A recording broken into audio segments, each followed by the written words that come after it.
ഈ പ്രിയദർശിനി എന്നുള്ള ഈ സ്കീം നെല്ലിയ പ്രത്യേകിച്ച് ഹിൽസ് ഏരിയയിലേക്ക് ഇത് അലോട്ട്മെൻറ്റ് ചെയ്യരുത്. കാരണം വൈകുന്നേരങ്ങൾ വരുന്ന സമയത്ത് ഞാൻ വർക്ക് കഴിഞ്ഞ് വരുന്ന സമയത്ത് കാല് കുത്താൻ പോലും സ്ഥലമില്ലാതെ അത്രയും ഈ ഫ്രീ ടിക്കറ്റ് ഉള്ളതുകൊണ്ട് ഒരുപാട് ബുദ്ധിമുട്ടാണ്. ഇനിയും ആക്സിഡൻറ്റ് ഒരുപാട് അനുഭവം ഇനിയും സംഭവിക്കാൻ സാധ്യതയുണ്ട്. പരമാവധി അധികൃതർ മുൻഗണന എടുത്തിട്ട് ഇത് പരമാവധി ഒരു മാക്സിമം ഒരു മാനദണ്ഡം വെച്ചിട്ട് അത് കൊണ്ടുപോകുന്നത് ഏറ്റവും നല്ലതില്ലെങ്കിൽ ഇനി അനുഭവങ്ങൾ ഇനി ഉണ്ടാവും. ഞാനിപ്പോൾ വന്നേ ഉള്ളൂ, എനിക്ക് കൃത്യമായിട്ട് വിവരം അറിയില്ല. കേട്ട വിവരം വെച്ചിട്ട് ഒരു 10-85ഓളം ആളുകൾ ബസ്സിലുണ്ടായിരുന്നു എന്നാണ് ആളുകൾ പറയുന്നത് കേട്ട് മനസ്സിലായത്. അപകടത്തിൽ ഒരു മരണം സ്ഥിരീകരിച്ചിട്ടുണ്ട്.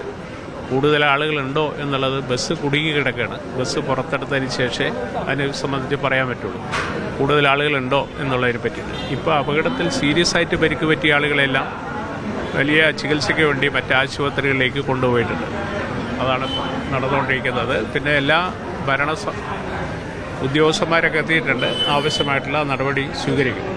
സ്ഥിരമായി ഈ ബസ്സിൽ യാത്ര ചെയ്യുന്ന ഒരാളാണ്. ഇന്ന് അത് ബസ്സിലേക്ക് യാത്ര ചെയ്യാനായില്ല. അത് ഇന്ന് സ്ഥിരമായിട്ട് ഞാൻ യാത്ര ചെയ്യുന്ന ഒരാളായിരുന്നു. പക്ഷേ ഇന്നും ആ വണ്ടിയിൽ ഞാൻ പോയിക്കൊണ്ടിരിക്കുന്നതാണ്. പക്ഷേ ഇന്ന് ഇന്നലെ വർക്കുള്ളതുകൊണ്ട് ഇന്നലെ പോകാൻ പറ്റിയില്ല.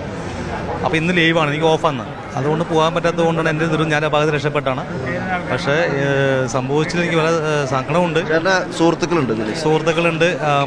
ഒരു സ്ത്രീ മരിച്ചു പറഞ്ഞു. അതെൻ്റെ അമ്മായിയാണ്. അപ്പോൾ പിന്നെ സംഭവിച്ചു. ഞാൻ സ്പോട്ടിൽ പോയിട്ടില്ല, എനിക്കറിയില്ല. പക്ഷേ വളരെ ഒരു ദുഃഖമുണ്ട്. പക്ഷേ ഇനി മേലെ ഈ പ്രിയദർശിനി എന്നുള്ള ഈ സ്കീം നെല്ലിയ പ്രത്യേകിച്ച് ഹിൽസ് ഏരിയയിലേക്ക് ഇത് അലോട്ട്മെൻറ്റ് ചെയ്യരുത്.